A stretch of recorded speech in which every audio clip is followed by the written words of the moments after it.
Good morning, everyone. How are you today? Good? Thank you.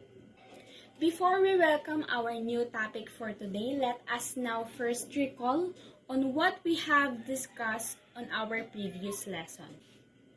Can anyone tell me what is our last topic, last discussion? Yes? Very good. That is right. We have discussed about the Earth's surface or structure. Raise your hand if you know what are those Earth structures. Yes? Very good. The Earth structure are the crust, mantle, and core. As you remember, we have the representation of the Earth structure, which is the crust, mantle, and core are represented or visible.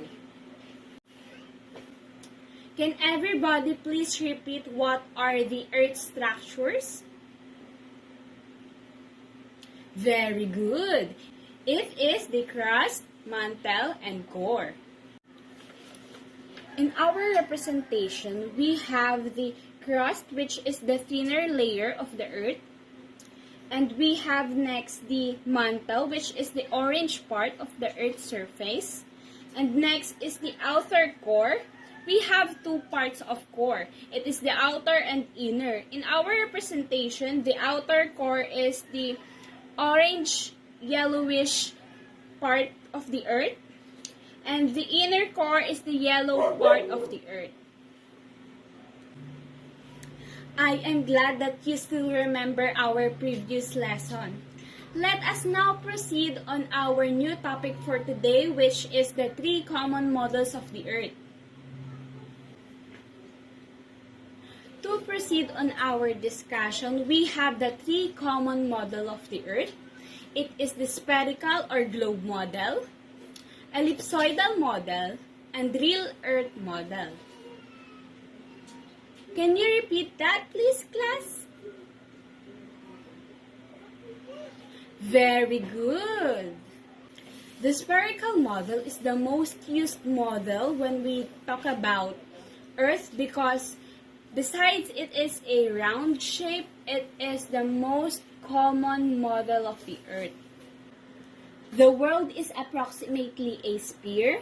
The sphere is the shape that minimizes the potential energy of the gravitational attraction of all little mass elements for each other. The direction of gravity is toward the center of the Earth.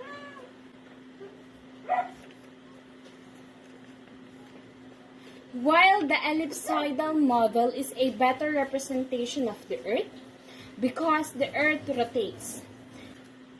This generates other forces on the mass elements and distort the shape.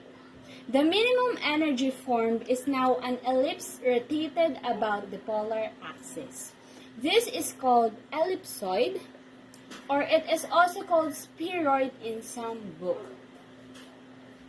Unlike in spherical or globe model, the direction of the gravity in ellipsoidal model does not point toward the center of the Earth because the ellipsoidal model is not round-shaped or sphere. In the ellipsoidal model, the direction of down can be shown to always be perpendicular to the ellipsoid. Thus, the ellipsoid must be a surface of constant gravity potential. Fluids don't flow along it due to gravity. Lastly, we have the real world. The real world is not homogeneous. There are mass variations such as oceans and mountains. There are also inhomogeneities under the surface. This causes not only the mountains but also the variation in the gravity field. Thus, as the measured down direction is changed, the differences between the ellipsoidal down and the true down are very small. However, they change the fundamental surface we use for height measurements. For practical reasons, heights are measured from a bumpy surface. Remember, children, in real-world model, things such as mountains and volcanoes are identified as variation. And because of the difference between the ellipsoidal down and real-world down are very small. And also remember, guys, if the spherical or globe model is identified as the commonly used model for discussions, the ellipsoidal, on the other hand, is called as the better representation of the Earth because the Earth rotates. And unlike the globe model, the gravity does not point to the center of the Earth. That is the end of our discussion. I hope you remember what we have discussed. Before we end this topic for today, please anyone tell me what was the 3 common models of the Earth? Yes, please.